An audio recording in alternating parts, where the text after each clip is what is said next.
Hey everyone, it's Failed Shot back at another video, and today we're doing an in-depth guide on Evera. She is the new Magic Pass character. Everyone's going to be getting her in the next couple days, or already if you had purchased the Magic Pass.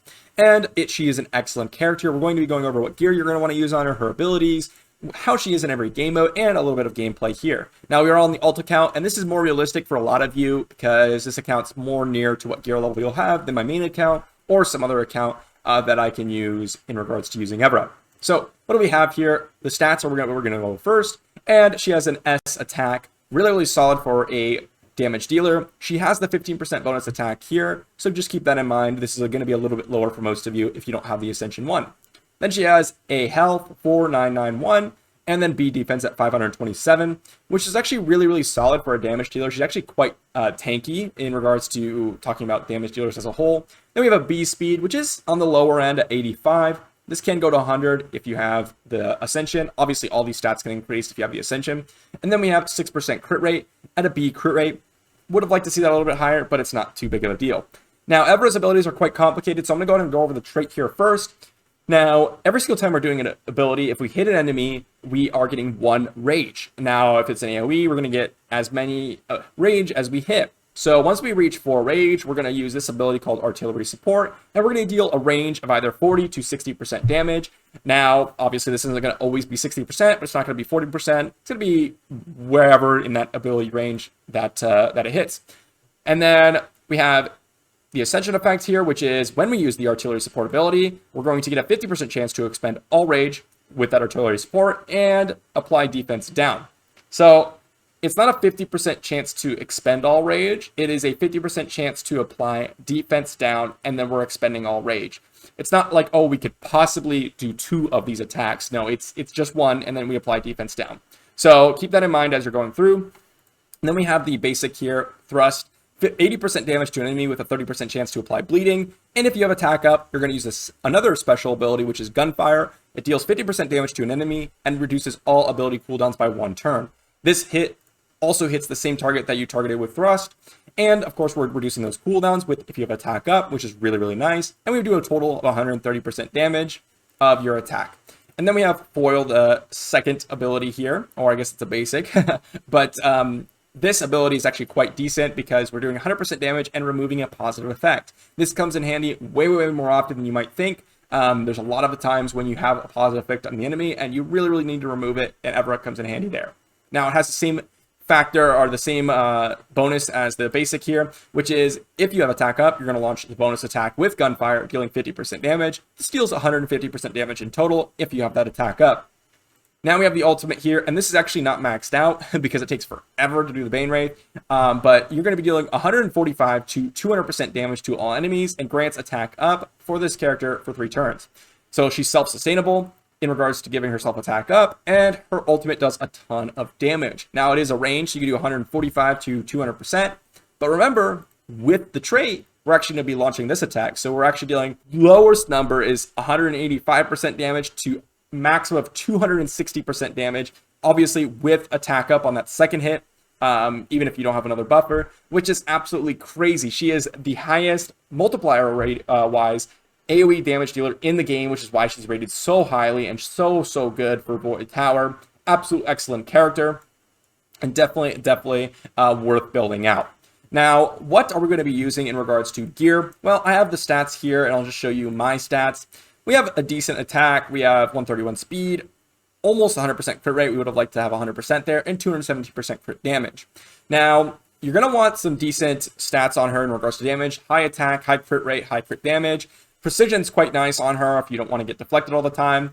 And you kind of want her to go first in front of all your other damage dealers because she's going to get most value if she's hitting the most amount of targets to get the most rage possible with that ultimate. So you kind of wanted her to go first. And then also if you have that trait, getting focus on her is quite nice so that you could land the defense down when applying the 50% chance to apply defense down. So any extra focus is quite nice on her. And then we have the gear sets. What am I going to be running on her? Well, I don't have a gear set specifically on her right now because I don't have enough pieces. However, Avarice set works really well, and Curse set works really well as well. I actually would prefer Avarice set over Curse set in general, but that's just in regards to consistency. Curse Set could give you a little bit more damage, depends on obviously all sort of different circumstances, but Avarice and Cursed are definitely not bad and definitely the way to go on Evera. So let's go ahead and use her in some game modes here. First off is going to be Campaign. So let's jump into Campaign here. So here we are in Campaign, and I have Evera rated as an absolute 10 for Campaign. She's a massive wave clearer and just an all-around great character in regards to damage dealing and a great first 6-star. Now, she has 3 stacks of her passive here because she's attacked 3 times. We have her ultimate, but I actually want to showcase what happens when you use a basic with that attack up and then have that max rage stack. So let's go ahead and do that real quick. Basic. You can see there we're going to get max rage, but we're actually going to use that bonus attack, and then we're going to use that rage proc from the passive. So we actually get 3 attacks in, and of course, if we had our ultimate down, which we would most likely have our ultimate down if we're using our basic, then we will reduce our cooldowns by 1 turn, which is absolutely amazing. Now we're going to go ahead and just use the rest of our skills here, and I'm just going to go ahead and showcase the ultimate here. Hopefully, all right, well, everyone died, so I'm gonna go ahead and jump back into Campaign, show the ultimate in just a second. All right, so here we are, we're back into Campaign, and I applied the defense down. Now, keep in mind, we're still missing about 10 to 20% damage on this ult. We're gonna get an ult and just showcase the trait once again. We're gonna hit 4 targets here, we're gonna get 4 stacks of rage, and then use our bonus attack here. Oh, well, we killed everyone, so we're not gonna use our bonus attack. But you can see we have 4 stacks of rage here, and we can immediately proc the bonus attack. So we're going to get attack, get that gunshot, and then here comes the artillery support. So basically, when we get attacks on the enemy's valid hits, we're going to get a stack of rage, and then once you get to 4, you attack again, and then it procs the bonus attack with the artillery support. Pretty simple and very excellent. Now let's go ahead and check her out into Guild Boss. So here we are in the Guild Boss, and I have her rated as a 3 for the fire, an 8 for the water, and a 7 for the wood. She's solid in the Guild Boss, and you can use her. She does some decent damage, but she's not a Guild Boss character, and I would not recommend her, like, building her for this purpose. I think there's many, many better units out there, and you can just see here, someone like Antinua would fit the role. These are all water units, of course, but Antinua would fit the role in fighting the water Guild Boss much better, and you can just set her up with a bunch of support and she'll do all the work, or Savannah, things like that. High single target damage that kind of ramps up over time, or just a bunch of single target damage is going to be the way to go. Evera's not going to get you much value because it's hard to stack her trait, which is one of the main reasons why you're using her. So let's go ahead and jump into Arena here. So here we are in Arena, and I have it rated as a 7 for Arena defense and a 10 for Arena offense, and we're going to just challenge this battle right here. Again, we're on the alt account, so I have to pick out battles that we are able to beat, but as I mentioned earlier, she is the single highest AoE damage dealer in regards to multipliers in the game, and she is absolutely used for absolutely clearing out characters later on in the late arena. Actually, if you stack her with precision, she's easily able to take out some of those really, really hard characters to take out, like Hackrin, like Blackhorn. She's a positive affinity for those, so very, very nice to be able to do that. So let's go ahead and use the defense down. I just basic with Nathalia there. She did about, what, 7k damage if I remember correctly. And you can see there, Evera just absolutely annihilated them. And not to mention, she's going to get 2 attacks if 4 people are surviving. She is an absolute monster for Void Tower, or for Arena offense.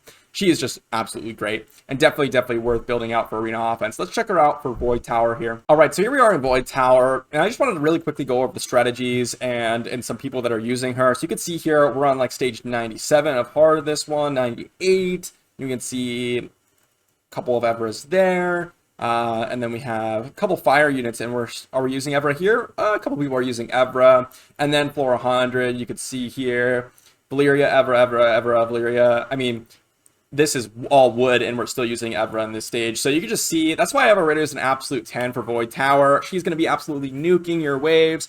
Now, this rotation, again, is a little different from the previous one, but nuke is extremely viable in this one as well. If you have some control effects, it's going to be really solid as well. So Evera gets a 10, and we're going to go and just showcase her in this Void Tower battle. I'm on stage 1, and I have 3 of the strongest characters in Void Tower, Evera, Valyria, and Nathalia. It's definitely a stacked account in regards to this, but Evera is going to be working perfectly. I have all 3 of the DPS affinities, and she's just going to work greatly here. So she's just going to nuke this wave, and we're going to move on to the next one. I don't really think we have to do anything special here. I could hold off on Evera's skills, but I just want to showcase her in regards to her ulti here. Gonna hit all 4, and then she's gonna stack up all that bonus rage, or that rage, and then she's gonna get a bonus attack if we didn't kill at that stage. But I'm gonna go ahead and just use our defense down, speed up, and then we can go ahead and ult with Nathalia, and then we can go ahead and clear out everyone with Evera here. Now, obviously, Nathalia will probably have been better if we were able to, you know, hit these fire units, because Evera is wood, but you can see here, she's actually going to target separate people with that bonus attack. She killed all 3 with a second skill because she basicked or used that second skill, and then she got the extra proc from her gun, and then she got the extra proc from getting all that rage and using that artillery support. So all of those hits do some massive damage, and Evera is an absolute carry for Void Tower. So let's go ahead and jump into some of the dungeons. And then we have the ability crystal dungeons, and Evera is a 10 for the Bane Wraith, a 5 for the Lizard, a 9 for the Flood, and a 9 for the Light, and a 7 for the Captive. So Bane Wraith, obviously, she's going to get a bunch of bonus attacks. She's one of the best characters to take down Bane Wraith. She's going to get 2 attacks per turn, sometimes 3, unless she's using her ultimate, of course. Flame Lizard, she's going to be off affinity. It's kind of hard to use her in there. Flood, she's positive affinity. She's going to do some major damage. Light, she can strip positive effects, which is what you want in Light. And then Captive, she's just good in Captive. There's not really much to say there.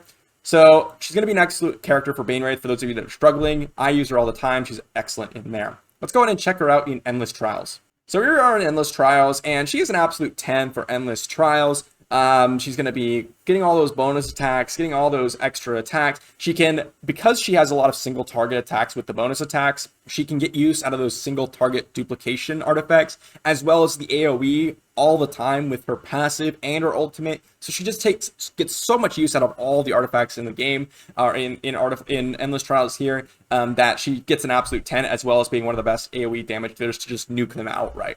Let's go ahead and check her out on the potion value. So here we are, we're at Evera's Ascension trait here, and as I mentioned, the Ascension trait gives you that 50% chance to apply defense down for 2 rounds. The problem here is that in order to land defense down, you need focus, and if you're building focus, you're going to lose damage. So you want to go pure damage. If you're getting, let's just say 60% focus, which is honestly really low, or on the lower side for Void Tower hard, then you're going to miss out on perhaps, 60% crit damage, because you can get 10.5% crit focus rolls, and that can be crit damage rolls. Potentially, I'm not saying that that's the case, but you can absolutely have that missing. So I don't really like this trait too much. However, it does have some uses in regards to, let's just say you go and you burst with the initial defense down, and it goes past the 2 rounds. You may have some use out of this trait. But honestly, if you're using Evera in a new comp in Void Tower or any other game mode, you're probably not going to go past the 2 rounds, unless you're earlier on into the game. So you don't really need this trait oftentimes. So I have her at a 6 for potion value. And honestly, you could argue that it's a 5, but I do think that it is actually a good trait. It's just, I wish it didn't require focus, because then I would put this maybe at a 7 or an 8, just to get that defense down. Now, one other thing before we give the overall thoughts. What is the 6-star value of Evera? I think it's an absolute 10. She could absolutely be your first 6-star, and I would recommend it for a lot of you. And she's going to give you major value, late game character, early game character, late game arena character, PvP, PvE, all these game modes. She's going to be an excellent character, definitely worth it, and she gets so much value out of 6-star, and her base stats are so high, and she's a damage dealer as well. So definitely huge value there. So what are my overall thoughts on Evera? Well, I have her overall ranking as 7.53 here. And again, she takes a couple hits because she's a damage dealer in an opposite affinity in some of those game modes. But she is an absolute monster of a damage dealer. As I mentioned before, the thing that really sets her apart is the fact that she gets that second hit with her trait, which means that her AoE damage is higher than anyone else, unless you count Valyria getting an extra turn and going ahead and using that second AoE. But that requires a qualification that's much more difficult than Evera's, which is just to hit 4 enemies. So you can have her go first, you can have Evera go last, which is actually a really interesting combination, and I do it on this account. Evera goes ahead and ults, does big damage, and then does enough damage for Valyria to get a kill and use double AoE herself. So definitely an amazing character and worth pulling. I think she is the best rookie summon. I think Valyria is a close second. However, I think with the most recent Void Tower changes, I think Mythasia also competes in that as well. Initially, I would say Mythasia, but with the Void Tower changes, I think Evera and Valyria are competing for top spot. Hopefully you enjoyed the video, and hopefully that gives you some insight into Evera. If you did, and you want to check out some more in-depth guides, I will leave them on the screen here. But other than that, thank you for watching, and I will see you next time.